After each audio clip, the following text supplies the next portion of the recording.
प्रिया प्रिया काय ग एवढी रात झाली अजून जागीच आहेस झोप नाही आली नाही का येईना नाहीतरी मला प्रश्नच पडला होता पण आता काय करावं कुणाशी बोलावं काय सुचत नव्हतं अगं माझा बी डोळ्याला डोळाच लागत नाहीये आपण गप्पा मारूया का पण आजी तुम्ही अशा या वेळेला इकडे त्याच काय आहे अगं काय विपरीत घडायचं असेल ना की मला झोपच येत नाही बघ आता तुला झोप येत नाही म्हणून काय तू मंजिरीशी गप्पा मारायला निघाली होती का लेकराशी नाही नाही मला मंजिरीला काहीतरी सांगायचं होतं म्हणून जाऊ दे ग आता येळ निघून गेली म्हणजे आता ही येळ नाही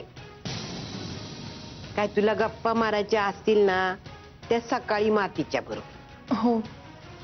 मी जाते मला झोप येते अगं थांब ग एवढ्या वेळ जागी आहेस या म्हातारीसाठी 2 घटका काढ की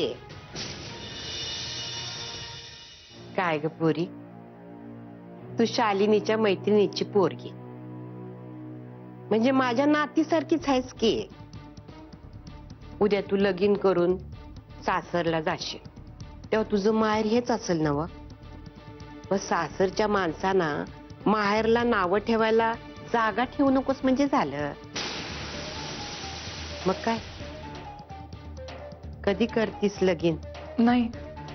तसं काही ठरवलं नाही अजून नाही अगं असं करू का मी बघू का तुझ्यासाठी एखादा पोरगा एखादा राजकुमार मी जाते अगं लाजतेस वय अगं पोरी आपल्याला पाहिजे ते आयुष्यात मिळालं नाही त्याच्या माग लागू नये ग म्हणजे काय होते आपल्याला पाहिजे ते बी मिळत नाही आणि आपल्या नशिबात आहे ते बी मिळत नाही आजी मला माफ करा पण मला या विषयावर नाही बोलायचं